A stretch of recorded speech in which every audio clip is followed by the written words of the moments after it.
Hello everyone, మేము ఇప్పుడు ఎక్కడున్నానంటే గుజరాత్లోని నిశలంక మహాదేవ్ టెంపుల్ దగ్గర. ఇది ఎక్కడుందంటే భావనగర్ నుంచి 30 కిలోమీటర్ దూరంలోని కొసికా బీచ్ అనే దూరంలో ఉంటుందన్నమాట. యాక్చువల్లీ ఇది వచ్చేసరికి ఎలా వస్తారంటే అహ్మదాబాద్ నుంచి భావనగర్ రావాలి. భావనగర్ నుంచి ఇక్కడికి బస్సెస్ అవైలబుల్ ఉంటాయి, లేదంటే ప్రైవేట్ ట్రాన్స్పోర్ట్ అవైలబుల్ ఉంటాయి. ఆటో మాట్లాడుకోవచ్చు, 350 రూపాయలు ఎక్కొచ్చు. ఈ యొక్క గుడి యొక్క ప్రత్యేకత ఏంటంటే కాసేపట్లో 6 గంటలకల్లా ఈ గుడి కంప్లీట్ నీటిలో మునిగిపోతుంది అనమాట.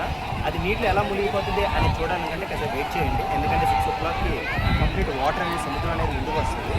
కానీ ఈ సముద్రం అనేది తెల్లవారు 7 గంటలకి వెనక్కి వెళ్ళి సాయంత్రం 2 గంటలు 2:30 3 గంటల సమయంలో పూర్తిగా ఇలా వచ్చేసి కొద్దిగా మునిగిపోతుంది అనమాట.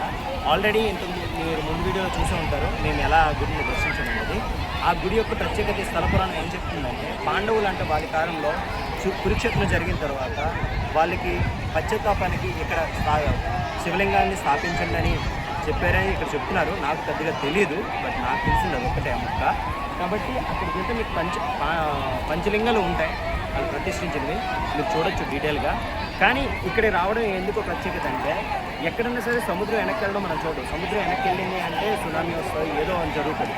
కానీ ఇక్కడున్న భౌగోళిక అంటే పరిస్థితుల వల్ల ఆ యొక్క సముద్రం అనేది వెనక్కి వెళ్ళి మళ్ళీ సెట్ అయిన టైం నుండి మళ్ళీ వెనక్కి కొద్దిగా వచ్చేస్తుంది అనమాట.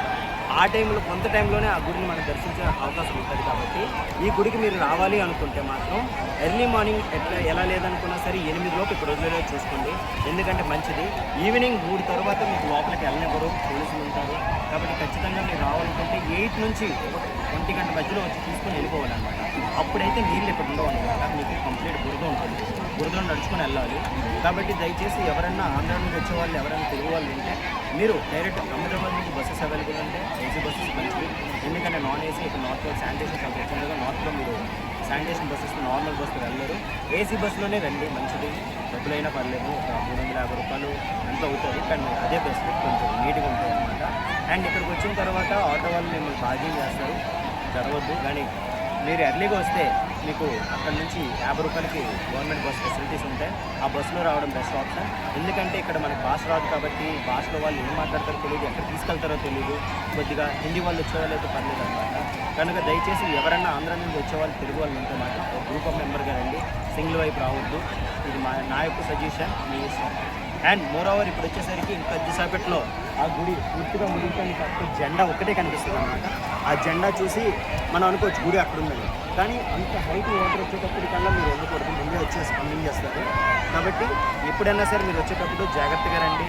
అండ్ ఏదైనా మీకు డీటెయిల్గా కావాలంటే కామెంట్ బాక్స్లో మీరు కామెంట్ చేయండి, నేను డీటెయిల్ ఎక్స్ప్లెనేషన్ ఇస్తాను, డోంట్ వరీ. ఓకేనా? ఇట్లో signing off Madhu. Thank you.